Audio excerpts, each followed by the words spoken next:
Mike, what are you eating? That looks amazing. Oh, this? It's just a delicious Elsinore burrito from El Ranchito Taco Shop. Is that nacho cheese sauce and hot Cheetos? Nacho cheese, hot Cheetos, and their mouth-watering carne asada. And I'm dipping it in their creamy guac. Creamy guac. Yum. Giggity. I guess this is a great time to remind everyone that if they're ever in the Inland Empire area, visit Ray at El Ranchito Taco Shop. Yeah, totally. Check them out on facebook.com/Ranchito Elsinore. Or on their Instagram at Ranchito Elsinore. Now I want me some Elsinore burrito and some of that creamy guac. Giggity. I can always give you some of my creamy guac, Jake. Just ask. El Ranchito Taco Shop, Lake Elsinore. More than just great Mexican food. When do we crack the beers? It's coming. Who the hell was that? Somebody snuck into our house. Moving forward, something on my breath. Hi, Eric. Hi. Hi, Jakey. Welcome back to Customer States Podcast, where we talk about almost everything in the automotive industry. Thank you. My name is Jake Rikus, as always, your favorite chair swiveler, pen pushing, don't do shit, apparently, according to everybody who listens to this. Punching bag. Yeah, there you go. And I'm proud of it. But I am a service advisor, I think. You can't even say your fucking job title. God damn, this bitch is drunk already. Yes, she is. Speaking of drunk, I'm thirsty. Fine. I was going to introduce and then have you guys yell at me. 1, 2, 3, go. Happy birthday, Allie. Happy birthday, Allie. Happy birthday, Allie. Happy birthday. I'm not going to like this. Thank you. It's a little something Lagunitas. You actually may like this one. It's kind of fruity. Let's. Like you. Are we allowed to ask how old Allie is? Sure. 33. I'm 21. Again? I'm 33. I want to see what Eric thinks of this. It's warm. It is? Is it warm? Yeah. This is my England birthday. Yeah. It's not terrible, but I think it would be better cold. Fair enough. My balls warmed it up. Go beans. Anyway, So, All right. Must be a lot of surface Hashtags on area. the bell. Hashtags on the bell. so I'm Jake. You heard what I do. Service advisor, 3 years. Everything's fun. Happy hunky dory. To my left, Hat Man, Mikey Boy, board pusher. Masher of buttons. Hey guys, Mike Serra, senior master technician, shop foreman, transmission technician, and still masher of buttons. To my left is Eric Montenegro. Cheers, Hi. Hi, It's Eric. me. Hi, Eric. I'm here. Happy Friday, y'all. Happy Friday. We made it through another week. I'm Eric Montenegro, heavy line technician, doing it for over 4 years now. And to my left To your left. is our beautiful birthday bodacious babe, Gay! Allie Paul. Go on. What's up, guys? Birthday. Thank you. Later after the You podcast. look like shit. Well, you smell like shit.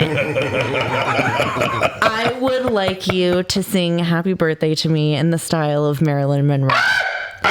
I'm an expert at that. Okay, I want you very to know. I'm good. going to do it. Anyways. So, Why did I think you were going to say Alanis Morissette? Mike no. gets to do that one. Yeah, he does. He knows Alanis Morissette really well. You already know. Okay, I'm Allie Paul. You ought to know. Oh my damn it. God. Eric, what a dream. kind of gay are you? 10 different kinds. It depends what kind of gay you want him to be. Who the hell is that voice? You guys, I'm Allie. I'm Allie Paul. I am a warranty administrator. I administrate warranties for Volkswagen and Mazda. I will You're a shush wizard, you. Harry. I will. You're a Christian, You Harry. motherfuckers. Okay. So, to my 2 spaces to the left. You mean is- what? Right? Yes. Oh, yeah. No. Sorry, left. Yeah, It's one fair space enough. to the. Oh For my fuck's god! sake, Just people. let me The talk. clock's right twice a day. Is Dustin? What's up, Dustin? What's up, guys? Hi, Dustin. Dustin? Hi, thank you for having me. Welcome Thank to you the for being here. podcast. I'm On my regretting it already. birthday. Attaboy. And you've only Attaboy. had one drink. You Attaboy. fit in. Yeah, it just must be hard to fine come over here and drink all my alcohol, huh? It is. You mean your warm, cheap alcohol? Actually, this one's provided by Jake. Yeah, it's too warm. I need a It cup of wasn't ice. supposed to be warm. Michael was supposed to put it in the refrigerator. It was put in the refrigerator as soon as I got home. It's not my fault it was sitting in a hot car At all 3 day. o'clock. Wait, it wasn't sitting in a hot car. It was, I don't know where it was. It was underneath my desk. Oh, Where he's In been an air busting conditioned ass and I put it into the fridge as soon as I got home. It's like beer goes in the fridge. That's what happens. Hey. Moving so, on. Dustin, So Dustin. Dustin. Tell us a little bit about yourself because you're new to the podcast. So tell us a little bit about yourself. Yep, I'm a technician. About 24 years been working on cars, and oddly enough, 22 of those sorry. years has been spent on exotics, mainly Ferrari. Yep, worked for the Ferrari dealer for a number of years, and now I'm 18 years self-employed with my own independent shop. Nice. Congratulations. Thank you very much. I appreciate nice. it. Very Is it nice. as Awesome. great as we all think it is? Fuck no. Fuck here. As a matter of fact, if anyone wants to buy it after the podcast, I'm selling it cheap. I think I already called dibs. But Dibs. go Heifers? Yeah. Sure. 1/3ers. We got to make a bridge over the freeway so that we can get to Robert's shop. This is true. I'll do Hi, the Robert. books. Okay. We have a customer state story. So I get called up to the service drive, and the service advisor says, Never. customer states brakes feel like they're slipping. What? So Brakes? automatically, I'm kind of curious those? because it's not typically a symptom that, or a customer, said, Was it a Raptor? no, it was actually kind of a fancier Mustang. A GT? Yeah. So the customer Was that says, Mach-E? no, that's not a fancy Mustang. Fucking Mustang. It's not even a Mustang. I Thank love you, those Jacob. Mustangs. Okay. Fuck. Moving on. It's not like I work for Ford or anything, but I love the Mach-E. It's great. You should buy one. Okay. Moving on. So I get called up to the service drive and I'm talking with the customer and I'm trying to get information from the customer, but the customer isn't an American English speaker. So there's a little British bit of English? no, like Chinese English? Latvian something or like Eastern European type English. Duh. And so we're having a little bit of a communication issue, but I'm understanding what she, I'm picking up what she's putting down, right? Okay. So we get to the point where she's telling me what's going on with the car, and she says when she starts to take off, that it feels like the brakes are slipping. I said, well, first of all, when you're starting to accelerate the vehicle, you're not using the brakes. So I don't know if this car is safe to drive or not. I don't want to just hop in this car What you're with some doing is lady. bad. Yeah, I want you to know this. Yes, Everything you're doing is bad. There it is. I want you to know this. There we you. go. Very nice. Was that non-American English? That's you're from talking Ghostbusters, by the way. I was born in the 80s, bro. I know I look like I'm 90, but yeah, I was actually born in 81. So I was born in 89. Do the math. I do not believe that. You said it's your birthday. It is my birthday? I'm thinking more like 60s. I look great for my age. Yeah, you do. Yes, you do. So we get to the point where I'm not getting any more information on the customer, and I just need to put my butt in the driver's seat and figure out what the hell she's talking about, right?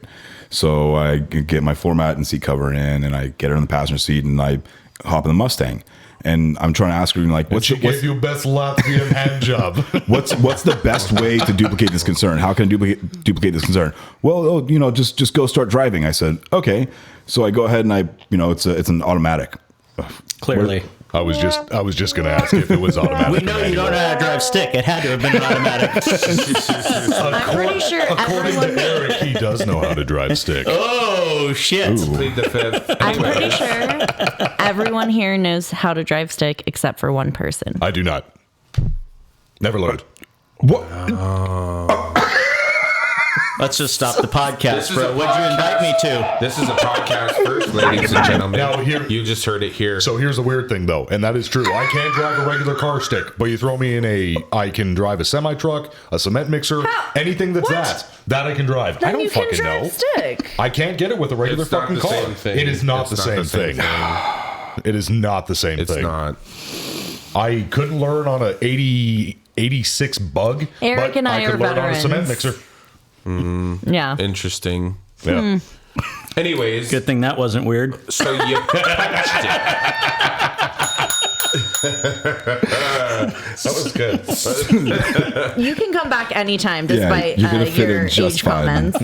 So you punched it. So I get in the car and I put it into drive, and all of a sudden it feels like somebody hit me from behind the service drive. Oh, it slammed into gear. Yeah.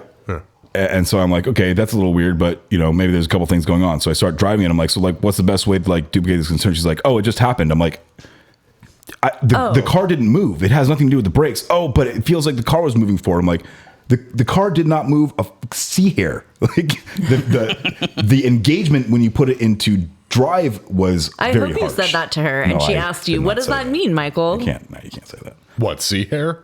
Oh, I just got it. Yeah. We're not talking about the animal, Yeah. the sea hair. Yes, I know. That's Yes. why Okay. I thought initially. No, he said cunt hair. Yeah. Like a see you next Tuesday. See you next Tuesday. Are we allowed to say that? Just curious. Yes, Yes. absolutely. Okay. I'll find a way to say it later. And I found my new bleep button, so feel free to say whatever the hell you want.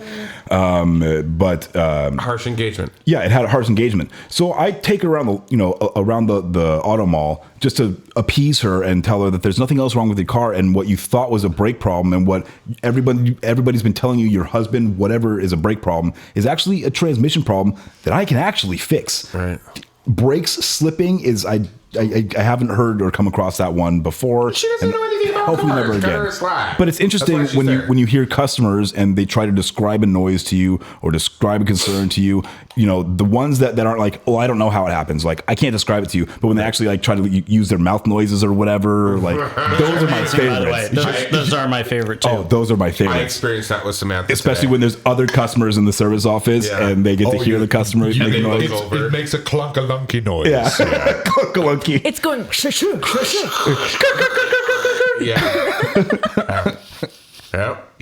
Yeah. So, Wait, everybody make So a it car need- noise at the same time. So it needed a TCM. no, it needed a transmission repair. Oh, it needed transmission repair. Yeah.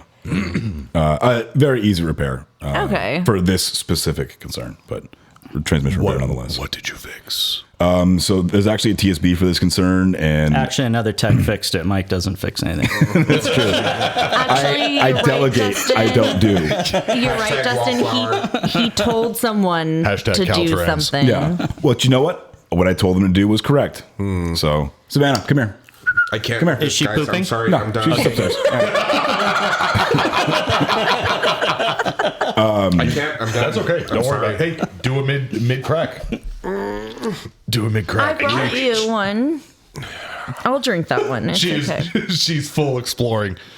There's nothing up there. Yeah, I know. Did that Mustang have lane assist? That Mustang did not have lane assist. Nice. My truck However, does. yeah, Ooh. and you turn it off all the time, right? No, I drive with it on every single day, all day. You are a psychopath. Wait, I can like we it. just explain? Does lane assist just mean that like it keeps It's you in the for when you're lines? texting and driving and you start to go out of the lane, it pulls you back in. Which we do not condone. What? No, I never Just do so that. everyone knows, in California, the most left-hand lane is the fast lane, and then the right-hand lane, that's the texting lane. Oh, see, I have adaptive cruise control and the lane keep assist, so I don't have to worry about that. I just set it and forget it. Set it and forget it. We already know how Thanks, safe. Ronco. Yeah. We already know from last week how safe Eric is around vehicles, What? don't we? Oh yes, I got a Did minute you forget? text about that. So, do you want to know a story, Dustin? Yeah, I missed last week, so I'd like to hear just how safe The Reader's Eric Digest is. version. Yes, the Reader's Reader's Digest. Digest. I was trying to diagnose a noise with another technician, and it was coming from under the hood, and the only way for me to figure out where the noise was Definitely coming from. the only way. There was only no way for me other to- way to do it. Don't look at him. crossed. Shut up, Michael. The only way for me to diagnose. where it was- Wait. Was Mike the other technician? No, No. it was not. It was another. Mike would not This would have have had never this happened shit. if Mike was That was there. a joke. Of course he's not a tech. Shop foreman. You're gonna wear this bell out, Dustin, if you keep zinging me like that, man. We went to a side street over here on that hill, the crest of the hill over there. Okay, all right. And I know that hill. Yeah, and we went down a residential street, and I hopped on top of the engine with the hood open and grabbed a hold of the hood strut and the wiper arm, and had the other tech punch it. So while I how'd was the up other there. guy have you? On my stomach. On the stomach. on Oh my stomach. my god. I like you. Anyway, so I told you he was Most gonna be a people good don't, fit. actually. I told you. Yes, you're great. You can come back anytime. Anyways, he punched it a few times while I was hanging up on their full wide open throttle. And then you guys drove the car. And then, yeah. Sorry. Jesus My story Christ. is over. My story is over. No, keep going. I want to hear it. No, that was it's it. important. It's important. That was That was it. it. That was literally Oh, wow. it. Yeah. Oh, wow. So did you And- find it? Like Well- full fucking Well, actually, did he find it? No. I found it. Well, we both figured out. Did you You guys missed find it at the same time? The flap, I still haven't found it. The flap of the airbox kept flipping up while it was trying to suck in air. And so the noise it was making against the hull. That's what it was. Yes. I wouldn't have found that. Who's that? I really want to play that U2 song, but I still haven't found what I'm looking for yet. But I can't afford that at all. So we'll just Damn it. gloss over that. Now, Mike, I want to make something very clear. When I make jokes like that, you roll your eyes. Dustin fucking shows up and he's the hero. Well, I don't want to scare him off yet. There's a reason for that. I'm playing the Jew card. Hey, there you also, go. listen, My he people are oppressed. pays me to do stuff. That's so, true. Yeah. My people are. Not, by the way, not gay stuff. And the stuff I do, I don't do it well, but he still pays me for it. God. Which I don't do anything well either, so I'm fine with crap. That Raptor had lane assist as well. Yeah, I hate that shit. So you lane want assist. to finally tell that story since Okay. we skipped It's over been it like for 3 weeks. 3 weeks, 4 weeks. Thank you. Okay, so lane assist story. So I, again, starts off with a phone call and I call up to the service drive. I've got this crazy customer. I said, okay, we're off to a great start. She's talking about how her Yeah, lane that never assist fucking happens. how her lane assist is too sensitive, or how it's steering her out of control, or whatever. Some issue with the lane assist, right? You look her in the face and say, "Turn it the fuck off." Then Just wait for the story. Just shut up a second. yeah, So I go up there. talking. I go up there and I speak with the service advisor first, and the service advisor tells me this lady is crazy. Oh, that's always Like, you already okay, know. thank you for letting me know that I'm about to get shit on right now. DEFCON 1. Yeah. Okay. So, I'm pretty good with customers. So I Code name for crazy people. Debit. 5150. Debit. that's not much. That's not of a code. That is the code, but we need to find something more subtle. Actually, you need a hand subtle. signal because sometimes they're looking at you from the drive far away, and you just need a little something that's like No, it'd be discreet. They're not gonna- like a baseball slide. just something they're thing. gonna know. You Yeah, just like do- thumbs up is a normal good person, but you start doing weird shit, like weird hand movements. Like, yeah, this one's bad No, shit. you gotta really have an itchy nose, I think is what If you you go gotta like do. this, Oh, it's a Jew lot, joke. you know. Not a big nose. Just go like this. A hook nose. Lane assist customer. Okay. So Before ID10T. There you go. Yeah. yeah, ID10T. ID10T. Idiot.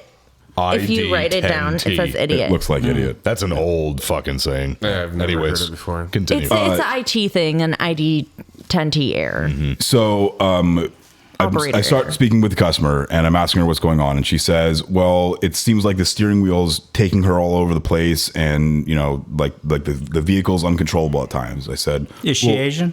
"No, Hey,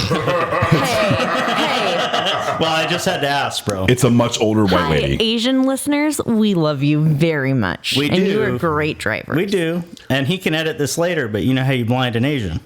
Oh my god. You put a windshield in front of him. Holy shit. Holy shit. 14 minutes and 30 seconds edit. Okay, got that one written down. That one, oh my god. That is going into the memory banks. Okay. Holy shit. Give it a little space. So this is going to be a good episode. So I'm talking with the customer. I said, "Listen, we're not getting anywhere talking about it. Why don't we go out for a road test and we'll figure out what's going on?" So during the road test, I'm just driving the car and I'm not feeling anything weird. So we're just talking because I'm not going to sit there in silence, right? Right. So she's telling me about how in the 90s she was at our dealership before, and she had a really bad experience, and she was going other places since then. In the 90s. That I spoiled that part, and I said, "Oh, I'm like really sorry. Like, who are you working with? Like, blah blah." Oh, well, one of the salesmen, didn't talk to me, and he was only talking to the guy that I brought with me, and he thought that he was buying the car, but it was really me buying the car, and he was really rude to me. I said, "I'm really sorry that you had that experience. Who you working with?" That's a legitimate thing that happens. And it might have happened. However, In the 90s. in the 90s, In the 90s. in the chances are the salesman that she was working with is the Navy. dead. Is dead. Like Absolutely. yeah. Fucking dead. They drink coffee, it's not alcohol, because and he smoke was- cigarettes. They're dead. And the not- dealership's cocaine. probably changed hands I like was 3 gonna times say. by now too. Don't forget It's the not cocaine. because they were old. It's because of the cocaine. So I Yeah. tried to explain to her. I said, "Ma'am, that was a long time ago. Chances are that anybody that you're working with has been long gone from our dealership. And you're talking about the sales department, which you're dealing with the service department now. It's two different entities. You know, give us a chance to serve you and do you right, and let us Did you treat serve her and do to her something right? nice. Oh, I would have. Today, Junior. Would you have? You I said got she to was say, older that's though. what I Did you have to take her appreciate diapers about you. off? So we're continuing on the road test, and I haven't really experienced anything crazy. And she's telling me that how she was at another dealership and she had a bad experience. I'm like, well, what happened? Well, I was at a Honda dealership and they were trying to screw me over for something. I'm really sorry that happened. Yeah, this is an 83. So you've only been my to a God. dealership twice. Wow. In 30 years, and you had 2 bad experiences. And everywhere else that you go is always trying to screw you over. Potentially, it's not the places trying to screw you Red over. flag. Maybe Yeah. it's just you as a Red flag. person. You're just nuts. So I'm trying to smooth the situation over because it's kind of tense, and I'm easy. I'm not riled up, and I'm calmly explaining things and like trying to make the dealership look good, and like we would love to serve, help you and service your vehicle and anything that you need in the future. We're local, blah blah blah. The same jerk off routine. But she keeps telling me that this vehicle's got this problem, right? So I'm inferring from all of this speak that we've had that she's having a lane assist issue. And so I try to explain to her what the lane assist feature is and educate her on what the lane assist. Well, I know what that is. I'm like, so what does a lane assist system do? Well, It assists you. I don't know. In the I don't know. lane. I said, okay, well, since you don't know the lane assist feature when you have it on, how do you know when it's on? Oh my God, lady. Okay. So I pull over on the side of the road and I show her. I said, you see this indicator right here? This is telling you the lane assist is on, blah, blah. When lane assist is on, it'll help. It has radar down the sides of the things. It looks at the lines on the road and it keeps you within the lane so that you don't, if you're not paying attention or blah, blah. Well, yeah, that's what's happening. I said, by any chance, do you use your turn signals all the time? Oh, I never use my turn signals. Okay. There it is. Here we go. right there. Here we go. When you do not use your turn signals to change lane and lane assist is on, it will almost prevent you from changing lanes. It gives you like some resistance. Steering wheel vibrates. It gives you resistance, all sorts of things. Because it thinks you're not trying to change lanes. Yes, it has no idea what you're trying to do because you're doing something illegal. Well, that's the problem. They ain't got no gas in it. So I turned around, and the rest of the way back to the dealership, I tried to very calmly and professionally explain how lane assist works and why it's there and how you can activate it and how you know when it's on, how you know when it's off, and where the settings are to adjust the sensitivity and all this stuff. And she says, well, that's not the problem. It's got to be something else. I said, well, I've driven your car. Everything feels fine. There's nothing. No, that's not the problem. But and she was trying to say so she's about to have another bad experience. well, when I what you're telling me. finally got back to the dealership, it was the ambiance in the car told me that we had come to a conclusion and agreement that she was now appeased with what I had said as far as the diagnosis of the vehicle, that there was nothing wrong with it, and I had properly educated her on the features of her car and how to use them and what to experience by them. At this moment, Mike realized he fucked up. You're CSI went absolutely down. correct. So Just got a negative CSI score. I reintroduce her. Fuck CSI. I reintroduce her to the service advisor, and I say, "Is there anything else that I can do for you? Thank you so much for taking time to road test with me. I really feel good about this, and please, let us give you the opportunity to wow you. Let us win you back as a customer. It's been a while since you've been here. Come on back to us, please." It's been decades since you've been Decades. here. Decades. Literally. So I felt good about it, and I thought that I'd save the day. And literally, as soon as she left, I'm not joking. All the service advisors, round of applause, like, holy shit! I can't believe you dealt with that lady. That you did a great diffused job. the I diffused the situation. situation. Great. We service her car. Everything's all good and well. She comes back and she's giving the service advisor the runaround, the earful. The guy that I went on the road test on was condescending to me. He talked to me like I was an idiot. I was waiting for it. He was very rude to me. He didn't understand what I was saying. He never helped me with the situation. My car still has the problem. And so my service advisor, my service manager hears this and comes over and says, So you're talking about Mike, the shop foreman guy that went for road test with you. Yeah, he was horrible. He was really rude to me. That does not sound like Mike. I don't know what happened. We eventually had to tell her to like, please kindly take your car and go. Fuck off. Yeah. But again, it went from, it was a rocky start to I kind of smoothed it out and I thought that we had a good thing and we left on good terms, till she comes back around with a complete 180 and now I'm the worst person in the world. Again, you can't please everybody all the time. You can try your damnedest, but at what point is it like you're just, you should just give up? Honestly, I'm not that surprised. Another disappointed woman? Are you? Yeah. Oh, I'm sorry. Are you used to those? See, Good job, Allie. Thank you. So I do want to interject one quick thing. I'd love to hear it. And I'm going to make it real short and sweet, but after doing this for the period of time I have, the minute that someone calls me and says, hey, I've been to like 3 different shops. This person tried to screw me over. This person tried to fuck me. This person tried to overcharge me. This and that. My immediate response is, I'm too busy. I'm too busy to take your car. I'm very sorry. You might want to try this person. And It's going to be 2 or 3 months. Shop that I don't like. right. Right. Why don't you take your car over to this guy?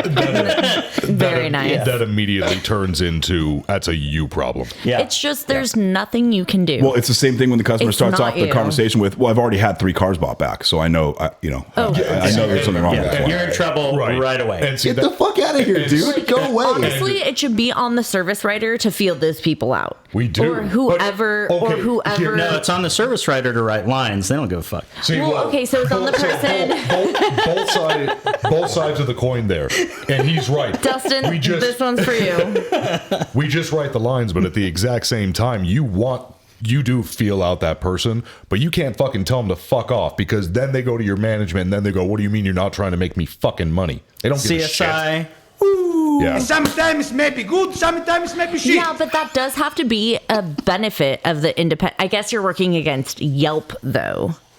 Fuck whole yes. life. Yes. Fuck By the Yelp. way, So I was don't gonna even say, get me well, there's started on that. Fuck Yelp. No, Yeah. like I kind of want you to. That ruins so many goddamn Who businesses. goes on Yelp? People that honestly have not. If you're Honest. happy with They're something, miserable people. yeah, They're you don't go miserable on people. Yelp if you're happy. Yeah, That's no. not something that you do. If you're happy and have a good experience, you leave the shop, you go on with your fucking life, and you're like, hey, my life's fucking great. Yep. If you're pissed, you pull out the keyboard and go, this motherfucker, and start typing. Yeah. And by the way, 1 star, I'd give you no stars if I could. Oh, You remember the South Park classic. episode?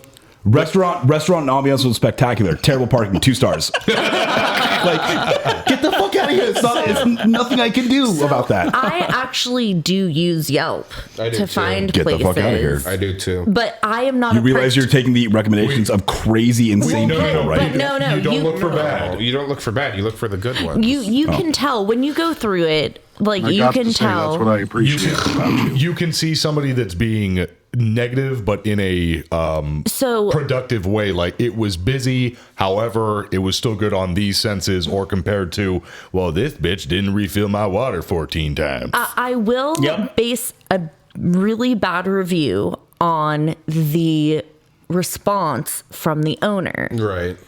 If the owner fields it well, Yeah. then I'm like, okay, this person's just a fucking crazy person. Mm-hmm. But there are times when the owner is fucking pissed. Well, And I like when You're not going to like my Yelp. I like I'm when the gonna owner look at it. goes, I'm gonna love your fucking Yelp. did you see the one where the dealership owner called out the customer and mentioned that he was a sex offender and like gave a pin to his like house or whatever with like the blue thing on top of it? Like, I love him already if that happened. yeah, He's it my was- spirit animal. It's a very common meme thing or whatever that goes around on the interwebs. But Bro, shut the fuck up. You're on Megan's Law. seriously, what are you doing here complaining that my service advisor was rude to you when you molested children or whatever, however the fuck it goes? Like, damn. yeah, like brutal. I mean, you don't turn anything down except little boys, and that's face down. oh my god, That's a hot one. May have to edit that one out. it's giving me a run for my money. That is. So Okay, let's wrangle it in a little bit. I'll riff off of the lane assist lady. Happened today with the same thing, where people really don't, get that their cars are really fucking smart, or that we can't look at everything the car's gone through, look at all the monitors. But why? What? Why not? Can't you just plug your scan tool into it and it tells you everything? Like, come on. And, I've talked about it before. The Mazdas have the connected vehicle viewer, so we don't have to fucking plug it in. You can come up to my terminal, and I can run your fucking VIN, and it will tell me you're being a dumbass. In black and white. Us too. Same for us. So the newer vehicles. So we had a lady who had an appointment, and she brings it in, and it was customer states, vehicle jerky, brakes on its own, accelerates at weird times, blah, blah, blah, blah, blah. So we run the CV viewer, and me personally. What does that stand for? Connected vehicle. Okay. Yeah. Thank you. I knew that. Okay, gotcha. Yeah, I was just testing you. So I run it, and of course I set it back 3-4 months because they wait that long. They wait that long before they bring it in for the problem. It's like, oh, well, I had a check engine light, but it's been on for 8 months, or it's been off for 8 months. But either way, we go in, connected vehicle says, gas pedal and brake, gas and brake pressed at the same time. So double footing. Correct. Double footing, not burnout, just they're driving with 2 feet. You can't burn out in a Mazda. I don't know, like a Miata or something. Or Yes, Get me out of here. So, no.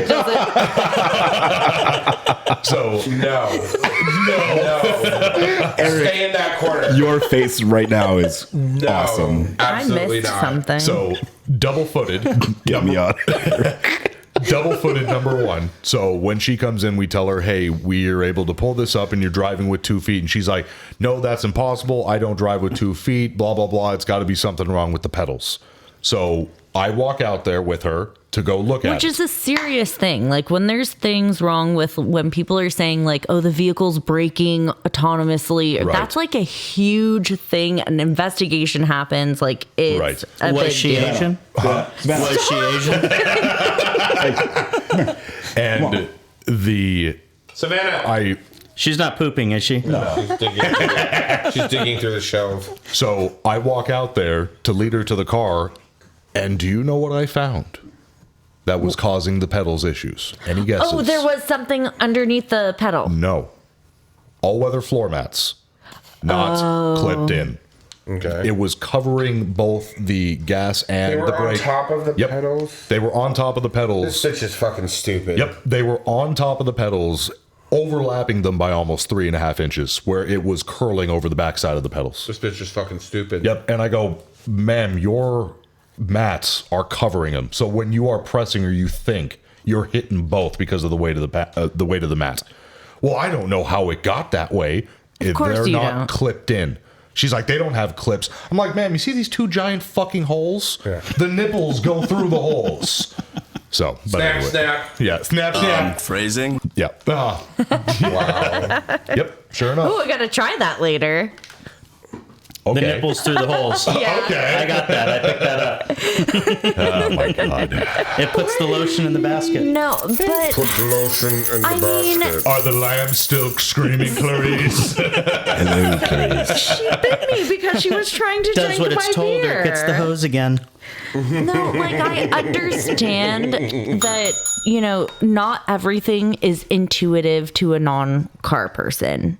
Like, sometimes we all have our moments. Actually, things aren't intuitive to people in general these days. People are just fucking stupid. Common sense It is does not seem common. that way. a I don't want to superpower. be If I that had a person, nickel. though. We're living in idiocracy. People are just getting dumber, and cars are the proof of it. It's That's what- all that it is. The cars are Rondo. getting smarter. They're doing more for you. You've got to do less. And you can't even turn on a turn blinker to change lanes. And the car's telling you, no, don't do that, dumbass. Yeah, it's It's what plants crave. that's Yes. Rondo. Thank you. But it's got electrolytes. If you haven't seen Idiocracy, Yeah, we have keys. I have one more Keys thing. on. This is going to be a long episode, guys. I'm sorry. Bear with us. I have one more thing that I want to talk about before we go to break. Sure. Okay. Because I just want to get this thing in here.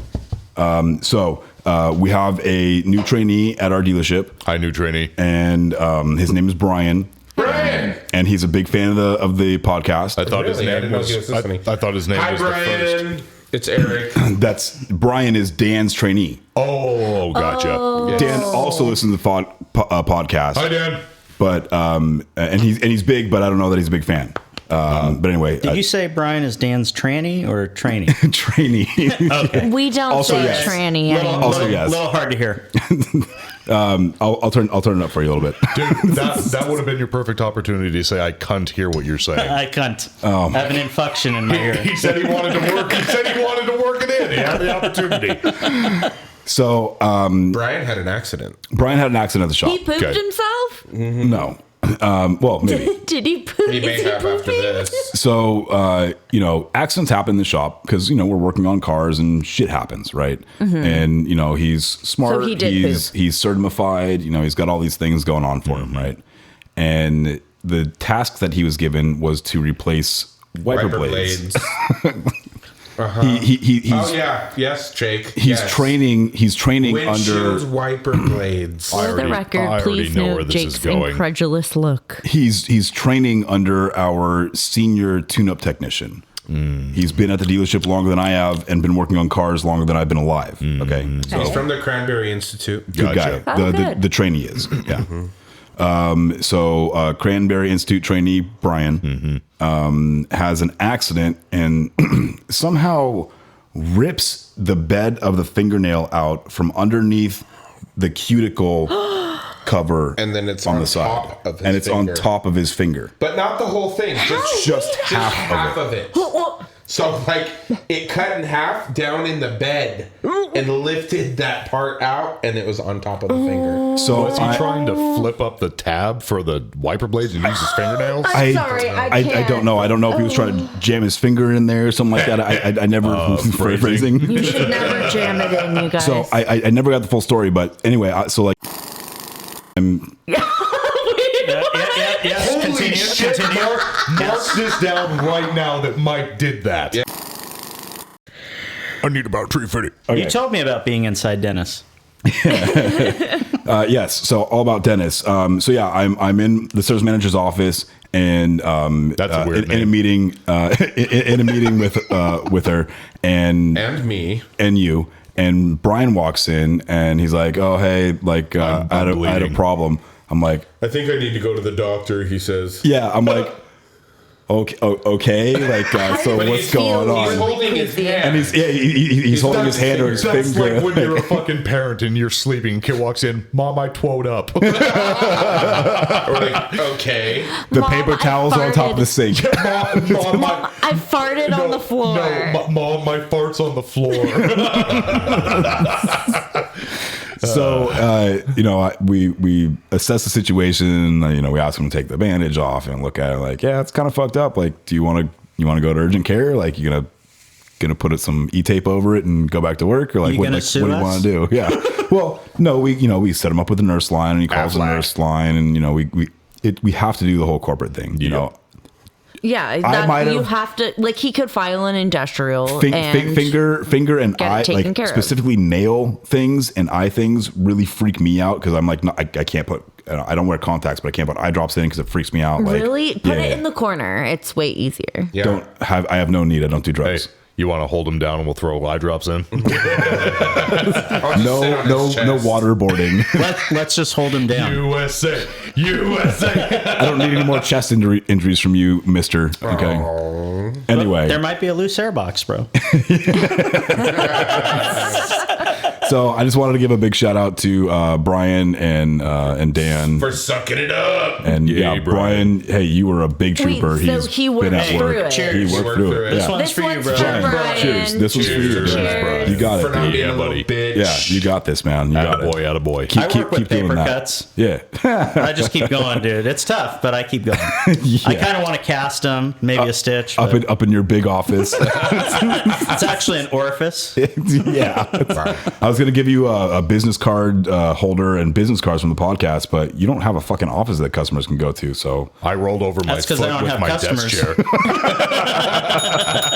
Do you know Hashtag who I Cinderbell. think is amazing? Who? Our sponsors. thank you. yes. Thank you. Fucking fantastic. Thank our you. sponsors. So much so, I think we should thank them. Yes. We need to thank Nick Lowridge.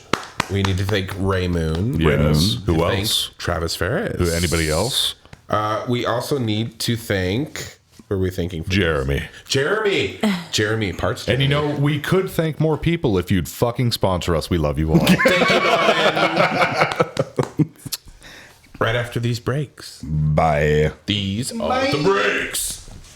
Hi, Mike Serra here from Customer States. If you're searching for the highest quality additives, lubricants, or cleaners for your automotive, heavy equipment, agricultural, or industrial machinery needs, look no further than the Justice Brothers line of products. From lubing your chainsaw, performing a complete fuel system treatment and decarb service on a customer's vehicle, keeping that forklift forking and lifting, or just need a can of that famous JB80 penetrant to persuade a rusty bolt, Justice Brothers has you covered. Travis Ferris of Hit Distributing is not only Southern California's authorized Justice Brothers distributor, but also a great friend of mine. Over the years, Travis has helped me and my dealership with anything and everything we need, including all the lines of Justice Brothers products and even equipment to perform the various services we may need for our specific application. HIT stands for honesty, integrity, and trust. So when you contact Travis, that's exactly what you'll get. That, combined with Justice Brothers supplying superior quality automotive products since the 1940s and 75 years in the racing industry, you will have absolutely everything at your disposal to get the job done. Justice Brothers is proudly made in the USA, and they have a satisfaction guarantee or your money back.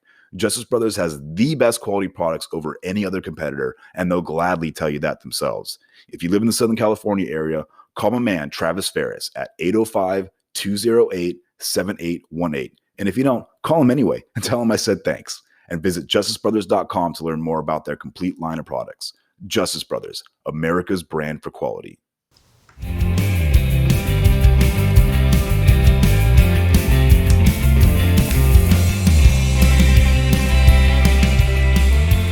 Okay, guys, we are back. We want to thank our sponsors again so much for keeping the lights on here. We cannot do it without you guys. And the fan. I like that the fan's on. Yeah, I do too. It's a big fan. It is a big fan. Mike, I'm your biggest fan.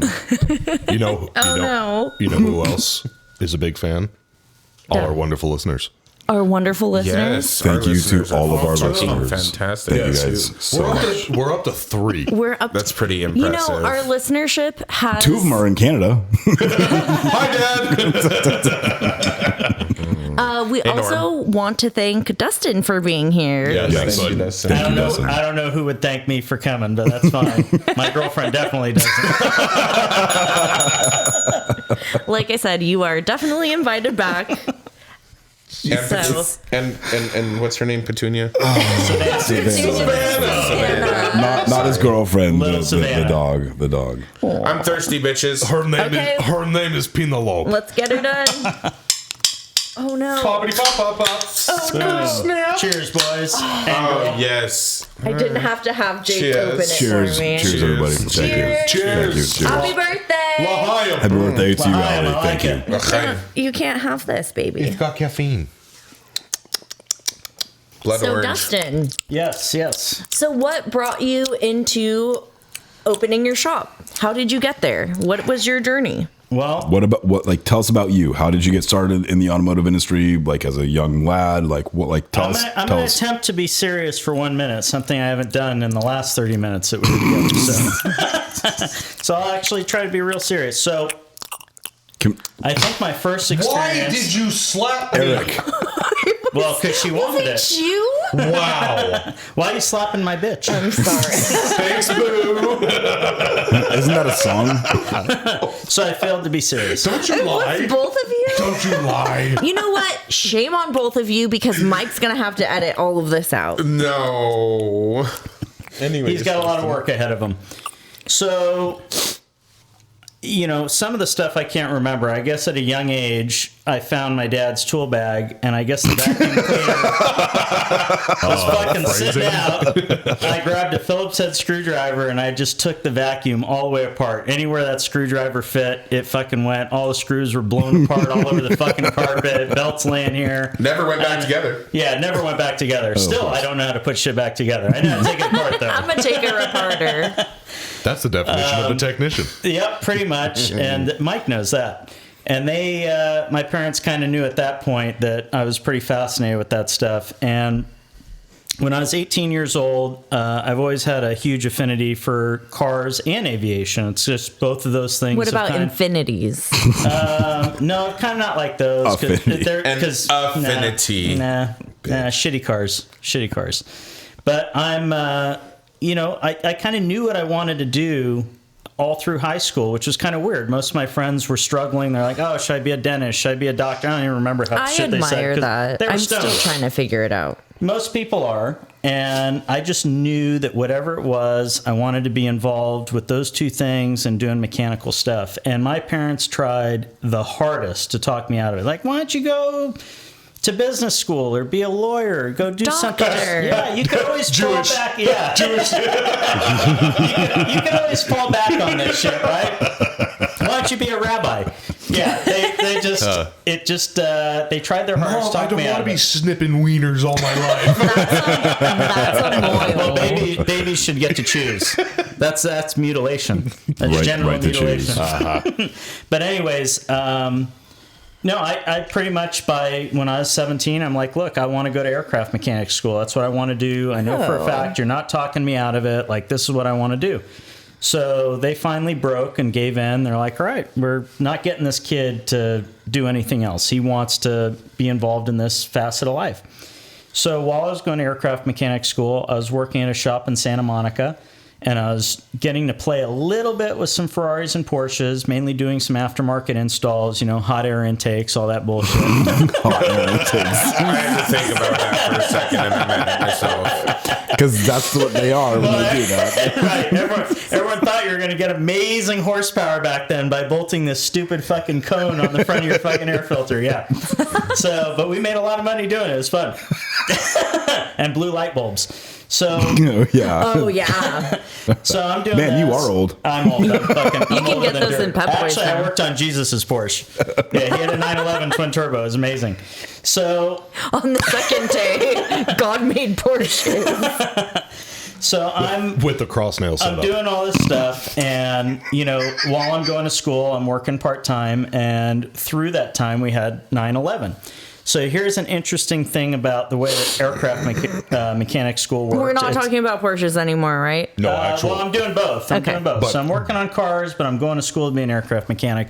And the way that they kind of scheduled the schooling was a little weird. So they kind of put you wherever there was room. So you might be in a class with guys that were about to graduate for one section, and then you would be in a class maybe if you were 6 months ahead with guys that it was their first week in school. They just made it work how it was. So I wound up becoming friends with about 10 guys that were in a class that was about to graduate. I stayed friends with them. 9/11 happened. They all went off to go get hired on these different jobs, and within like 2 weeks, they were all fired and gone. They were complaining. They're like, we can't find work. This is the worst industry. Why did I spend all this money doing this? It's terrible. Yeah. So I kind of lost sight of that for a little bit, and I just was like, look, I'm going to keep working at this place in Santa Monica, keep doing what I'm doing. And this guy that was coming in to help the boss at night was helping build a 944 turbo race car, and he worked for Ferrari. And him and I became good buddies, and he wound up saying, hey, I got you a job interview at Ferrari. Why don't you come in and interview and see what happens? And I wound up working for Ferrari for a bunch of years. Nice. Okay. So after doing that, I kind of... Ferrari, like on the dealer level. Dealer level, okay. A dealership mechanic. So I got to deal with some of the stuff that you guys are dealing with. Lots of customer states. Hashtag sell the bell. Hashtag sell the bell. Customer states. I had a date Friday night, and there's a bunch of blow on the passenger seat. Can you vacuum it off before my wife sees it from my girlfriend? So I wind up... That must be a Ferrari problem. It is. That's a Ferrari problem for sure. So I kind of, around 2004 started thinking to myself, like, this is something that I really would like to do on my own. I'd like to be self-employed. I'd kind of like to get away from the dealership a little bit. And here's an interesting thing about that. Don't tell your friends, don't tell your parents, don't tell anybody that you got any dreams bigger than, being a fucking piece of shit fucking employee. Because all they're going to do is tell you you're going to fail. Yep. Just don't fucking do it. You're a fucking retard. Just realize that this isn't going to work and you just need to be an employee the rest of your life. But are you the type of person that fuels you? I guess I am now. I didn't know it then. But I was 24 years old when I started my business. You didn't know any better. I didn't know any better. It was just something I felt like I wanted to do. I am pretty good with people, and I've got a Really? No, yeah, I'm a fan. that was a total lie right now. And the paternity test found that to be a lie. Well, here's the thing: is I've penetrated many women, but Yeah. That took a turn. it's actually not true. I'm like a daddy long legs. I can't penetrate, but I got potent venom.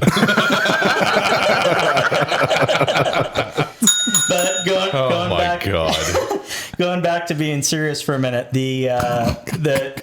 once you get in that position, it's kind of like I've got nowhere to go from here except to make this work and kind of make it happen. And now 18 years forward, I've actually been a successful business owner. I don't know fucking how. I'm a retard. To tell you, that's what I appreciate about you. It takes Dustin's like, I'm a fucking artist. Yeah, like, these cars got a lot of switches and shit, but I'm still figuring them out. But, so you're humble. no, not really. No. really. He flies an airplane. Yeah. Multiple Aeroplanes. Airplanes, that fly. Aeroplanes.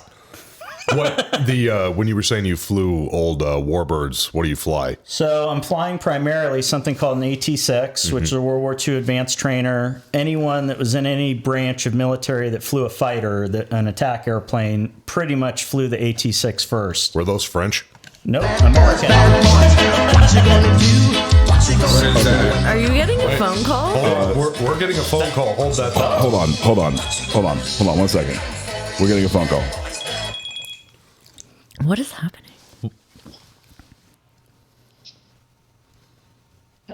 Hello, welcome to Customer States Podcast. Who is this and why are you calling? My name is Sylvia. Oh my God. You guys, it's my mom. Hi, Sylvia. Hi, Sylvia.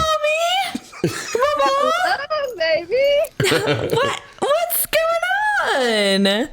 Hey, I got a couple other people that want to tell you happy birthday, too. Okay. Hey. Happy birthday.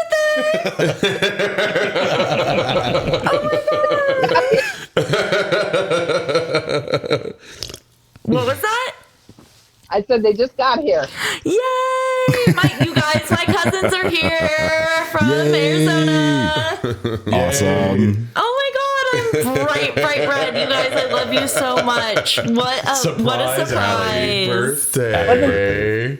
They wanted to surprise you. We all wanted to surprise you. Happy birthday. You did it. You did it, guys. I'm so special. Sylvia. You We guys really make me feel so appreciate it. special. Thank you, Mama. Thank you. You're very, very welcome. Thanks, guys. All right. Bye, Mama. Love you. Bye. Bye.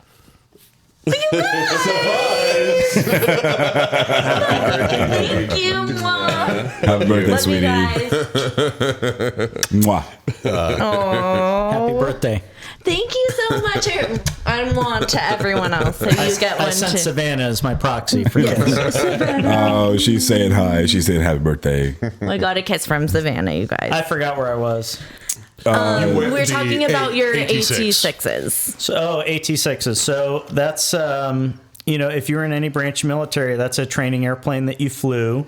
And a lot of people are familiar with the AT-6 in the Warbird community. So right now I'm flying with a group that's in Van Nuys that I've been with for about 13 years, flying the airplanes, doing a bit of instruction with them, and most of what we do is formation flying.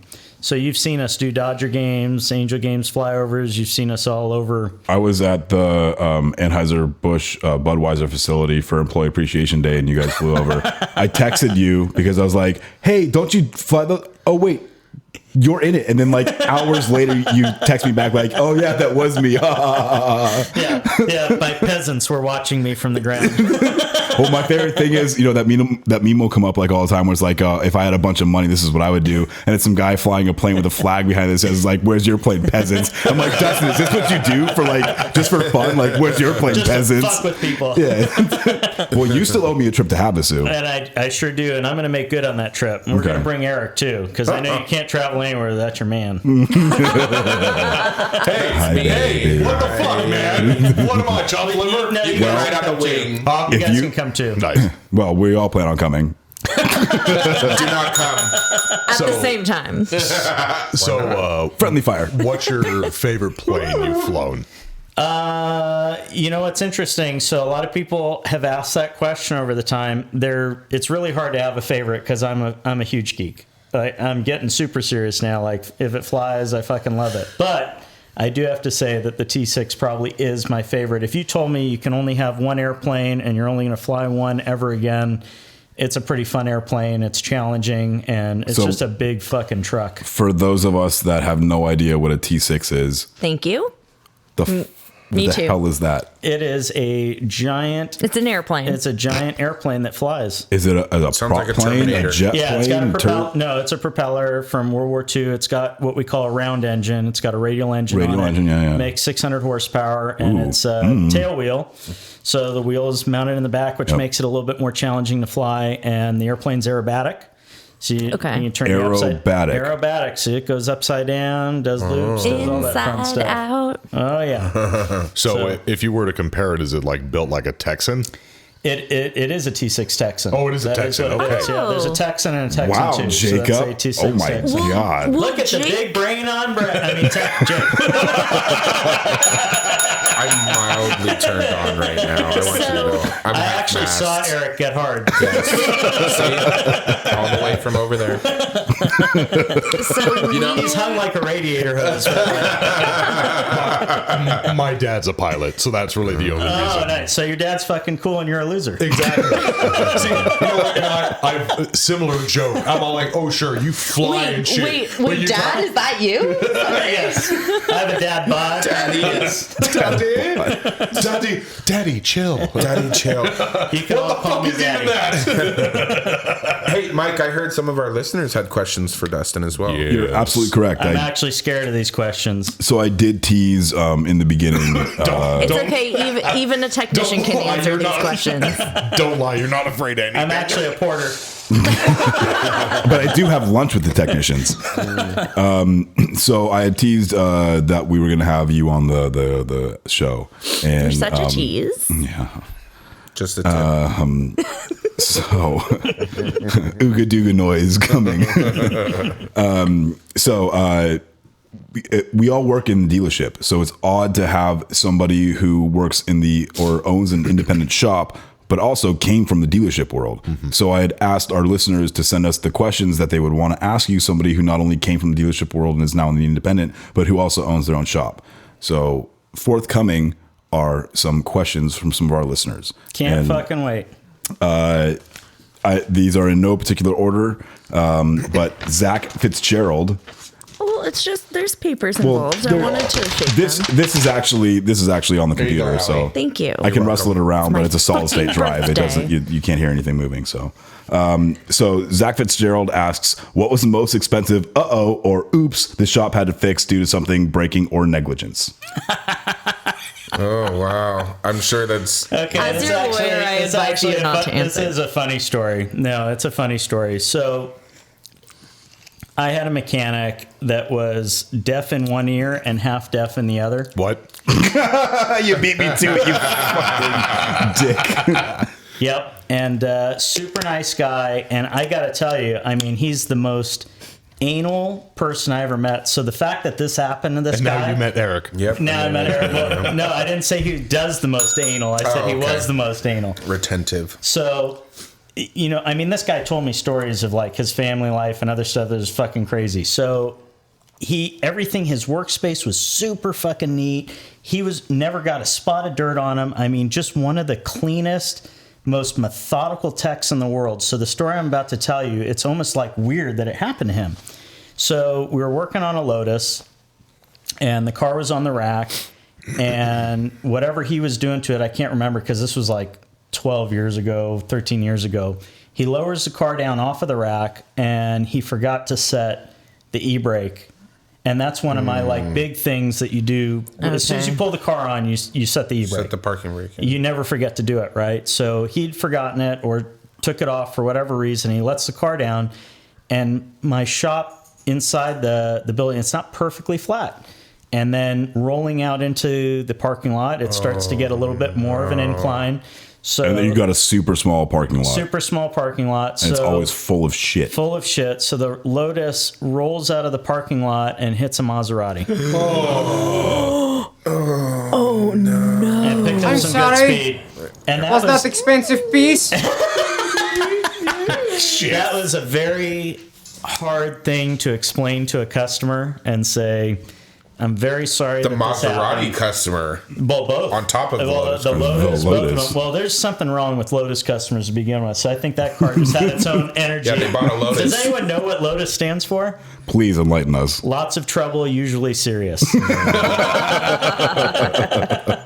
So, like, this car wanted to just roll out of the driveway and fuck up every other car in the parking lot. Like, that's what I want to do. It's British. It's a piece of shit. All they know how to do is glue wood to a dash. You heard it here. Customer seats exclusive. So that was probably the most expensive, worst thing that's happened. I'm such a micromanager that luckily nothing worse has ever happened than that.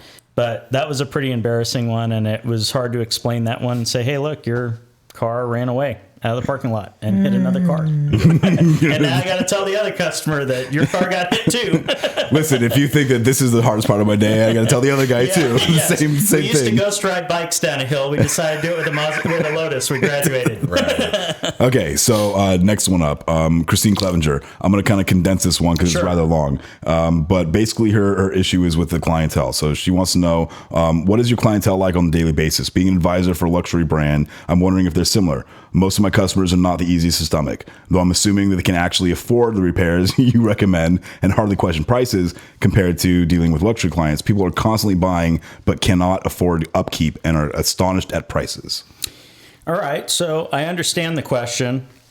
And basically, when you have an independent shop, it's completely different than when you're going to a dealership because of the mentality, right? If someone's coming to an independent, they want to save money. They're cognizant of the fact that the dealership is so expensive. And they kind of just have, there's that general stigma, right, around dealerships. They call them stealerships, right? That's just what people think. Always. And I don't necessarily agree with that stigma. I just want to go out and say it right now. I've met a lot of great technicians, and I've got And great they're all friends sitting here right well, now. Yes. And so I'm not someone that actually has a lot of bad things to say about a dealer. But when you start to take the clientele to a shop, for instance, like my clientele, a lot of them they're business guys, and like their Ferrari, this is like their one big splurge. They're not necessarily millionaires. Like, this is their toy that they finally had enough money that, like, I'm going to buy this. I'm going to do this with my point at this point I am in life, and I'm going to play with this car, and then I'm going to sell it or keep it or whatever. But they're kind of an average person. Right. And that makes them a little bit more easy to deal with. Now, I do have some higher end people as well, because it's all over the map, and Especially in the area that we live in. the But area we live in, and they can be Exorbitant. They can be problems, right? And I've had that too. But if I had to give it a percentage, I would say that at least 80% of my customers are normal people that, well, let's dispel one other notion for a moment. So everyone automatically hears Ferrari and they start thinking hundreds of thousands, millions of dollars, Yeah. blah, blah, blah, blah, blah. Well, the reality of the situation is like, especially at certain periods of time, you can buy some of these cars for 40 or 50 grand. Mm-hmm. It's not necessarily, that's a very average person type thing. Oh, yeah. So if the car comes in and you need to do some stuff to it that's 2, 3, 4 grand, I mean, that's not really out of the normal person's range. crazy. You know, no, it's not. So that's a lot of the clientele that I have. Now, I got some crazy motherfuckers too, and I got stories about that shit. But, but for the most part, in answer to her question, I got a lot of down to earth, great people that are just, like us. Well, can I like kind of hop off of her question a little bit? Is that like being in an independent shop, like, do you get to kind of field your clients a little bit more than you would in a dealership scenario? I mean, like, Yes. you can't really turn people away the same way. I imagine in a dealership, you can't turn people away in the same way that you can in an independent shop. That's what Period. I mean. Exactly. Well, so let's think about how to answer that question. So when I was new and I was in the infancy, I had no choice but to say yes to everything. It's just the only choice you got. Right. And I didn't just take Ferraris. I took muscle cars. I worked on Hondas even at some point. I had, BMWs in the shop. It was Heinz 57. He didn't know what we were going to do. Yeah. I had a clientele that was left over from when I was at the dealership that was following me, but I was hustling on the weekends, going to car shows, going to car meets, trying to, I had business cards just stacked on me everywhere. If I saw someone filling up at a gas station that had a Ferrari or a Porsche or something I work on, I'd go and I'd talk to them, and I would try my best not to be pushy or anything else. Just say, hey, look, here you go. I'm fortunate enough that I'm at a position now that I can say no, which was never something that I thought I would be able to get to. But here's what I'm saying no about. Most of the time, I'm listening to cues of what the person is saying, and I'm kind of vetting you as a customer. And by the way, this was an 18-year experience of getting to this level. To this point. It takes some skill. For sure. And there's people that have penetrated the force field. Like, just when you think, that you got it all figured out and you're a psychology master and no one's going to fucking get past this brain and I got you all fucking read, and then someone gets by you. I mean, I had a Lotus customer right at the beginning of COVID that fucked me real good, which I'm happy to talk about that story if there's time left. But, I thought I had this all figured out, and it's a constantly evolving thing. But there's hot words. Someone says something, and immediately my response is, oh, we got a 3-month wait list to get you in there. Oh. We're really booked up. We're really booked up, which that's not exactly a lie. May I recommend this other shop? Yes, may I recommend this other shop? Yes, that's much cheaper and is very. They're dying to work on your car. You don't want to work with me. You don't want to work with me. Dying to work on me. If I sit in the driver's seat, you're gonna get crabs in it. They're hard to get rid of. Yeah, so that's kind of part of the process. Like when you're an independent shop owner, there's so many things, right? I'm the janitor, I'm the parts manager, I'm the service manager, I'm the lead technician, I'm the diagnostician, I'm the bookkeeper. There's all these different hats that you put on at every different moment, and one of those is your psychology hat. And by the way, I've been thinking for a long time that's dangerous. Yes. When I say long time, it's like 3 seconds. I need 2 shops in the sign. 2 signs in the shop, excuse me. I had a little bit to drink. And there Which one was that? So I need the hourly shop rate, and then I need the hourly psychology rate. Mm-hmm. Because the first thing that someone does when they bring a car to me and come in is they start telling me their life story and how they got divorced and how all this irrelevant that's shit how you get a Ferrari, that's fucking right? happened to them, is going on. And I spend half hour of my day consoling and coddling them about how life is so terrible to them, and then now I got to go into diagnosing their car and making less. If you listen to the podcast, I've touched on that subject multiple times. It's not always that there's something wrong with the car. There's something wrong with the customer. And I can fix the car, but I can't always fix the customer. Right.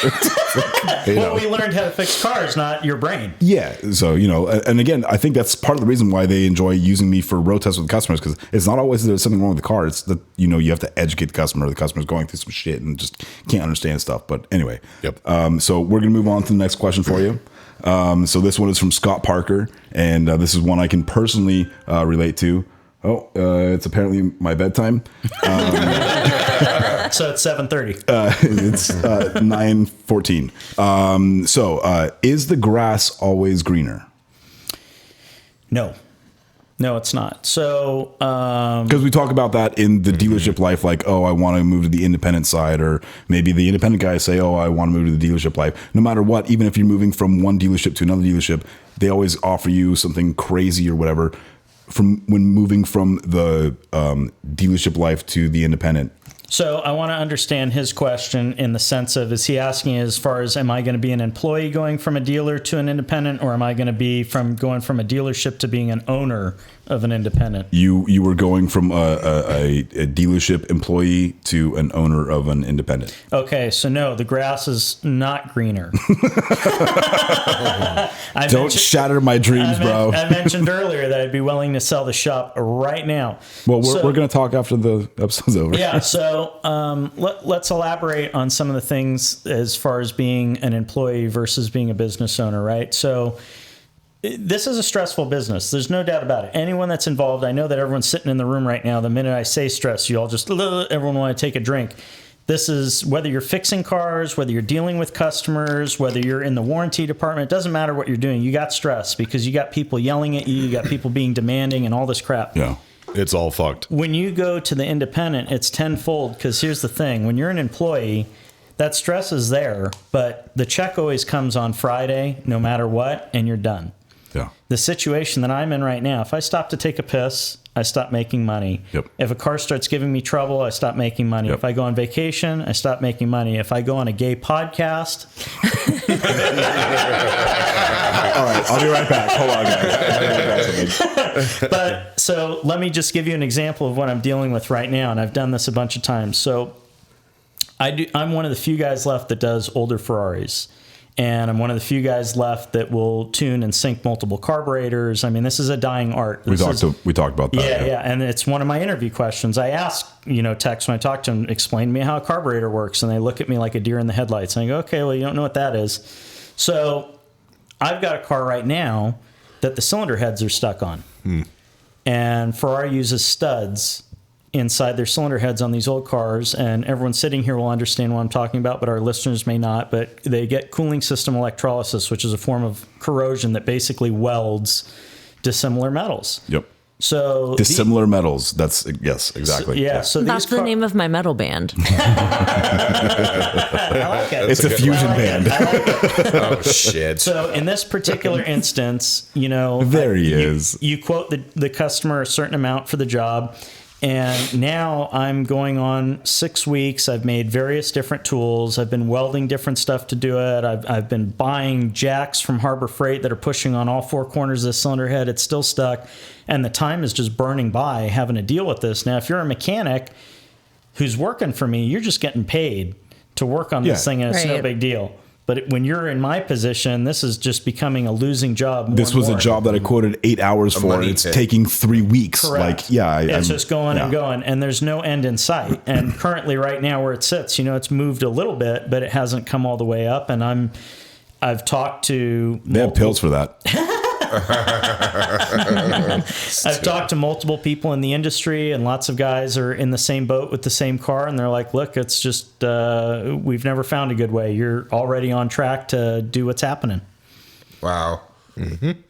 My wheels are already turning. I'm like, how would you approach that? Yeah, it's fucked. It's how you approach it. Okay, so one other question that we have is how do you pay your techs? So we're nearing towards the end of the episode. We're going to wrap it up with the questions for Dustin. Sure. We're going to go into our listener mail thing.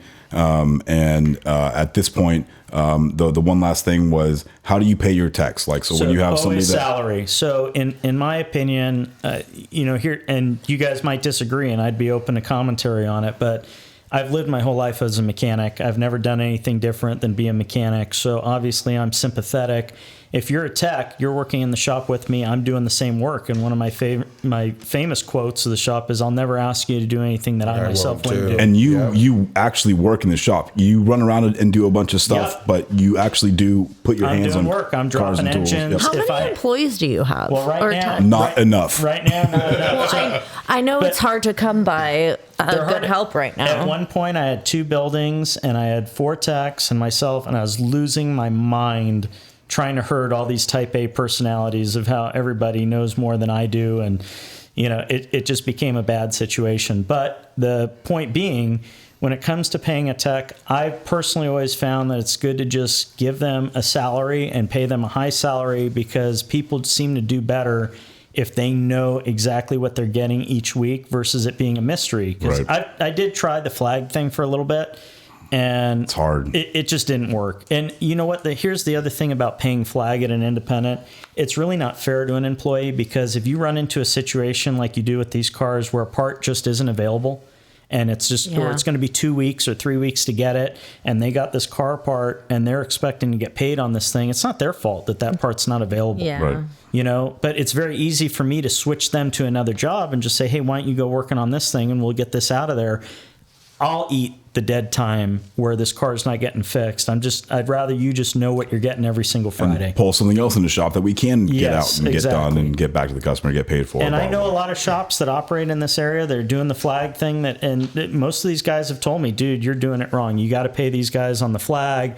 That way they're only, getting paid for what they're working on, and you're not eating anything. And it just doesn't seem to make happy techs. But if you have good cohesion in your shop and the guys that work for you are performing, it shouldn't matter. It goes hand in hand. It seems like that works for you. It depends what your shop is like. It actually depends on the person. So like if you want to think of it in a grandiose scheme, I'm a commission tech. I'm the shop owner, but I'm a commission tech. Right. Okay. I only get paid, for the hours that I bill and for whatever it is when it's Stuff done. that rolls out of the shop. If it takes me 10 hours to do something I paid 8 hours to do, that's it, right? I'm getting the 8 hours. I'm not getting the 10 that I spent in it. Yep. But if you start to think of it in those terms, like I'm on that scale, but I'm okay with that. Not a lot of people are. Some people are very incentive based, where if you tell them, hey, look, there's bonuses at the end of the tunnel, or if you tell them there's more money at the end of the tunnel, they will work harder. Some people are completely the opposite. They feel like that challenge is just so far beyond them reaching it, they're not going to make that goal, that they just kind of cower and go the other way. I just want to make sure that you're not overpaying somebody to be sitting around and lollygagging when if they had an incentive to like work faster and harder. Well, there's no choice in that. That's the problem with that is you kind of the high end cars you don't want to work fast and hard on. You want to take your time and and look, there is precise with people are people, right? And at the end of the day, look, I've caught guys fucking around in the bathroom on their phones, or It wasn't me. It wasn't me. Or they invite friends over Did you for cut lunch. me in the bathroom? They take Wasn't an me. hour and a half lunch, or they show up late to work, or they leave a little bit early. I mean, there's just really nothing you can do about it. And California is very forgiving to the employees on that side of things. Like if you're an employee in California, you can pretty much get away with murder and do whatever you want and take advantage of a shop. And I've just learned that I just got to roll with the punches and take it. The best thing that I can really do is pay someone, a little more than what they're worth, and just hope that they've got what's inside them is telling them that, look, I want to earn this money. Yeah, I want to work harder for it. Yeah. Yeah. Okay. Thank you, Dustin. That was you, great. bud. We love that. It was awesome. Thank you. If you can take time out of your busy schedule to come on to a crappy podcast, I believe, as you said. A gay I believe it was a podcast. gay Okay, podcast. podcast. And yeah, we are. Only Some of because us are you're gay. here, not him. That's me. So we do have some listener mail. We're going to close out the episode with this. Yep. We had teased and talked about and pleaded and begged for you before for your dealer drama stories. Well, we have them now. And I have whittled it down to 2 stories. So I've got first one, Brady, dealer drama. Is listener this mail. Brady? This is Brady. Brady. I heard y'all were wanting to hear about some dealer drama. I have some not from the current dealer I work for now, but one I worked for before for about 6 months. Hold on. Really quickly. So when people send in emails and communications with us and stuff like that, specifically for things that we're going to read, I go through and roughly edit them so that they kind of flow. Yep. But I do not at all change anybody's. I don't cut anything out. I don't change anything. So if it's a little bit hard to read, it's just because you guys don't know English very well. No, I'm just kidding. It's because you're technicians. Yeah, it's and because not you're technicians writers. and not writers. But Spell it's, technician. yeah, it's okay. So if we stumble at all, that's what that is. So anyway. So the amount of drama and BS that happened there would make a high school drama movie look sane. Short backstory. I showed up to work at this dealer after leaving another one because they refused to train or pay me to move up past lube tech because they could find another capable person to do it for the little pay they were offering. This dealer brought me in under a team system, which did not work out. No fault to the techs that were over me. They were amazing in training and being patient with my dumbass. I did, however, have this one service advisor that for some reason did not like me. I have no idea what I did to piss him off or upset him, but he was not a fan of me. I also didn't push to find out. I just used the other 4 advisors to get work done. A few months after I started, he moved to being the head of the recon department. Used car service made to sound cool. When the main shop got slow, we would pull from the used cars to stay busy. I just so happened to get a Saturn ship box that 2 other techs had been looking at when they quit. so it was a nightmare working this out. One of the problems was a code for the VCT actuator. Checked wiring, all was good. Put an actuator in it and shipped it. Fixed everything, all what was is good. that? VCT? Yeah. Variable camshaft timing. Okay. Fixed everything. Dustin, did I pass? Fixed everything, all was Barely. good. Dustin nods. Car was sold or was about to be sold sometime later, and the check engine light came back on. For this story, the service advisor recon guy will be Dale. Anyways, so Dale comes pulling in. Not our Dale. Not our Dale. Anyways, so Dale comes pulling in all hot-headed and ready to bury me under the fact that the check engine light came back on for what he said is the same concern and the same code. So I checked the codes and come to find out it was not the same code, but a code for the other side VCT actuator. Dale was not happy about this because he wanted to make me look bad, but in my notes, I had the other code written down. Cover your ass, CYA. CYA. Now I'm doing a test drive and performing some tests. As I'm driving, the engine dies, will not refire. Skipping ahead a little, there was TSB for stretch timing chain on the GM 3.6 engine. Dale wanted me to do it after I told him I believed it had jumped time and died. I asked him for a long block repair to make sure it was fixed right, and also I didn't know if any damage had been done to the engine when it jumped. He told me that he was the one making the decisions and me not to question him. So I began working on removing the timing chain. I got the valve cover off and the head looked like Oompa Loompas had been using it as a chocolate factory. I called my shop foreman over and showed him and told him that I don't feel comfortable just doing chains. For this repair on the car, we were telling him we needed to do a long block. He agreed and I called Dale over. Hoping that having the shop foreman there on my side, I would finally get a long block for this car. I was mistaken. Yeah, shop foreman doesn't know shit. After 30 minutes of Dale proceeding to swing his I'm the head of the recon service, you repair how I tell you dick around, I still didn't get a long block, but told him with the foreman there to back me up that I would be putting in a long block and getting paid for both jobs when it fails. He agreed and left. I completed the job and lo and behold, the engine started missing after 30 minutes of running in my stall. Did a compression test and come to find out cylinder number 1 had lost all compression. Showed my foreman who was over me the whole repair. Told Dale, but he didn't say anything and he left. Roll around to Monday. We had our meeting that morning with all the service department. Dale decided to bring that job up and try and throw me under the bus in the eyes of everyone, saying I was costing the dealer money, and I should have known it was down on compression on cylinder 1 and that I was supposed to check compression when the engine skipped time. And was, Wait, no. You skipped a line. There we go. And He reads at a second grade level. Yeah, I do. Actually, He's a service writer. He's only a service writer. He's a writer, not a reader. Allie will tell you I can't Mechanics He's not a secretary. Thank you, Steve. on cylinder 1, and I was trying to get paid twice for the job. I spoke up and asked how I was supposed to check compression when the engine skipped time and was not able to hold compression in any cylinder, and how that I had told him it needed a long block from the beginning. He fell silent, and I hear from the back the head tech in the shop that has been taking care of me go, "He's got you there." Made the entire time I was working on this thing worth it. So I did get a long block, and I did get paid for it. Long story and maybe boring, but it was good. Me and him went around and around after that. Till I left as well. But this was the most drama-filled one. Thanks for what you all do and making all of us feel included. Aww. Thank you, Brady. Thank you, Brady. Thank you, Brady. And then, Who's reading the next one? and this is from Andrew. I'll read it. Okay. Go for it. So about a year ago, I was heading back to the dealership from lunch when I got a call from one of the service advisors. I rolled my eyes thinking they were wanting me to do a waiter oil change, but answered the phone. I should have read. That's because you fucked with me on the last one. Go on. That next one's a big word. It's they. What I did not Today, Junior. was that the message was about my mentor and that he'd been arrested. Stud, I let them know I'd be back in a few minutes. This sounds familiar. When I got back to the shop, I was pretty much bombarded with questions and stories from the other guys in the shop about what had happened. I kind of shrugged them off, not knowing what had actually happened nor wanting to believe until what I hear from the source. It was bad timing because I was still early in my apprenticeship and we were in the middle of a transmission job. So I was fairly lost on what I should be doing. So I put that project on pause and just did oil changes for the rest of the day. A couple of days goes by and my mentor comes back to work. He sees me walk up and he goes over the whole event and what really happened. Again, very familiar. The police had gotten a report of someone held at gunpoint at a grocery store parking lot before fleeing on foot.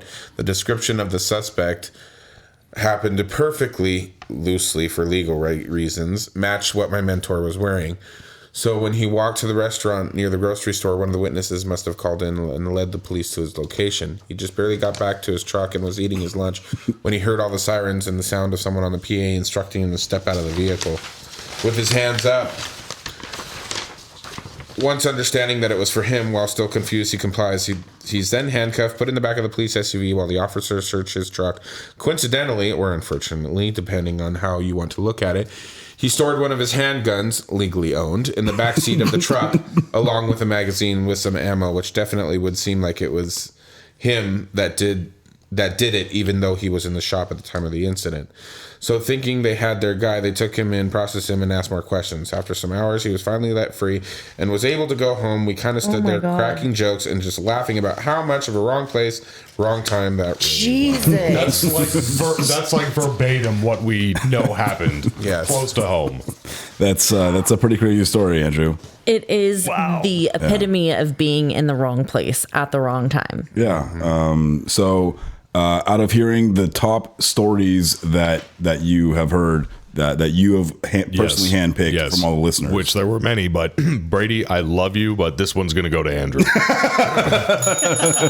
This one's definitely going to go to Andrew, and it's just got the big drama, like police, sirens blazing. Not even that, but blaring? That story Blaring. runs close to my heart because something very similar happened to a close acquaintance of mine. So I know the drama that ensues with that. I know how shitty that can be. So that it all in itself is just an atom bomb of fuckery. So Adam, it's yours, dude. You win. Andrew, sorry. Adam, you said Adam bomb. Yeah, so. It's okay. Yeah, Got atom it. bomb. We picked up what you were putting down. Yeah, I got Andrew, it. congrats. Hey, your money's coming tomorrow. Anyway, Thanks for taking money away from my birthday dinner. we're still getting you dinner. Don't worry. Okay. Anyway, we're going to leave the episode. Yep. And Goodbye, episode. Dustin, thank you, man. Pleasure My having you. pleasure. Thanks for having me, guys. I appreciate it. Keys. You are welcome back anytime. Real quick, Mike, can you give everybody your bleep sound? Since nobody knows what it is yet. No. Oh, you bitch. Well, No, it's not on here. Oh, it's not on there. No, okay, no, okay. it's not on here. Gotcha. I have to do that in post. It's a long process, but hopefully everybody appreciates it because it takes a lot of work.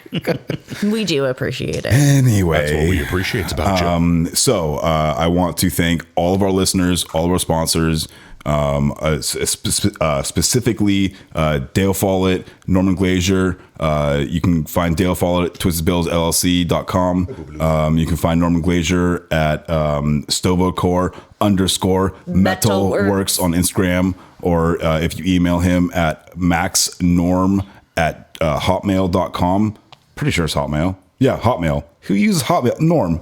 Is that a Canada thing or what? What's going on with that? Nada. So anyway, I still have a hot. yeah, it's That's Max left over from MySpace. Max Norm with only 2 X's, so it's not super hardcore. maxnorm@hotmail.com. And if you mention Customer States Podcast, you get 10% off of any of his fabricated metal works, which are beautiful, like this very well handcrafted man taking a poop on a toilet. I love his stuff. Speaking of pooping on the toilet, We're getting there, Eric. Just calm down. So you can find us. it time? prairie dog in here. You can find us on Twitter and Instagram at Twitter or at customer_states. You're messing me up, bud. I love you. We have a website. We do have a website. You can find our hashtag Sell the Bell. You can find our half price stickers. You can find out more about us and find some pictures. You can find all of our episodes. You can find out about our sponsors, how to contact us. That is Customer States Podcast at gmail.com. Happy birthday. Happy birthday to you. Happy birthday, dear Allie. Happy birthday to you. Okay, now Aaron, I'm not a singer. I'm not a singer. you do it the way that I want you to do it. Happy birthday to you. Happy birthday to you. Happy birthday, Mr. President. There it is. Good thing this is a Happy game. birthday to you. Thank you. You're welcome. Blow out the proverbial candle. Thank you guys. Oh, yes, here. Wait. Here, blow. Yeah, Blow go ahead and blow. Blow me. Yay. Again, if I had a nickel. Thank you guys. You're welcome. Happy birthday, Ali. Birthday, baby. Seriously. It's really great to have you on. We do serious stuff on this? Sometimes. Once in a while. On occasion. You want to play Army? Hey, I lay down, you blow me? Allie, keep this for the record that at least you didn't almost cry when we brought out the cake. I don't like surprises. Hi. You'll have to catch up on the birthday episode for I me can't wait. earlier. Can't wait. Anyway, so our podcast website I already got taken care of. You can email us at customerstatespodcast@gmail.com, which is where we prefer you to send your listener mail stories, your pictures, your crazy carnage pictures, To give your me shit. voice memos, talk shit to Jake, correct me on something that I got wrong. Ask never happen. Dustin. What did you say, Randy? Ask Dustin for a job because he's looking to hire. It's hard to find good techs out there. So if you're looking to move to California, He's already fulfilled the position. He already fulfilled the position. I already filled the position. The position has been filled. That was a Mary Poppins thing. our email, which is again customerstatespodcast@gmail.com, just also happens to be our PayPal. If you want to send us money for drinks, or you want to buy a hashtag sell the bell that you didn't want to buy from the website for whatever reason. Today, Junior. But with that, we are going to leave, and I just cannot thank you guys enough, everybody in studio Thank you, everyone. and all of our listeners. What is happening? Love you. I hear noises. I'm hearing noises. Love you. It didn't work. I'll edit it. Just keep Edit going. it out. Love you. It didn't work. It's not It doesn't working. have helium in it. No, it's just It regular does have air. helium. Otherwise, how else is it floating? Have to be.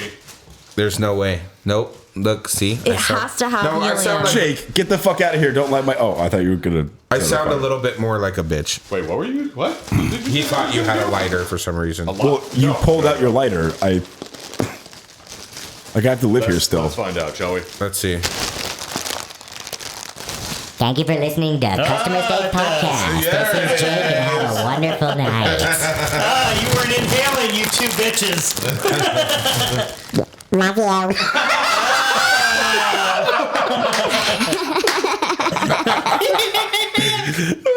Happy birthday. Hi, this is Mike Serra from Customer States. Matco Tools is one of the best tool companies in the industry, and Nick Lowridge is one of the best Matco tool distributors. Nick can get me anything I need for the shop or for at home. From oil drain pans to beef jerky, Nick's got what I need on tap. Nick works in the Thousand Oaks, California area, and you too can get whatever you need by calling him at 805-796-7323. And if you're not in that area, call him anyway and tell him you heard about him from the Customer States podcast.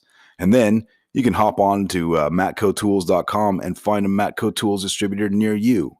Matco Tools. Service, trust, results.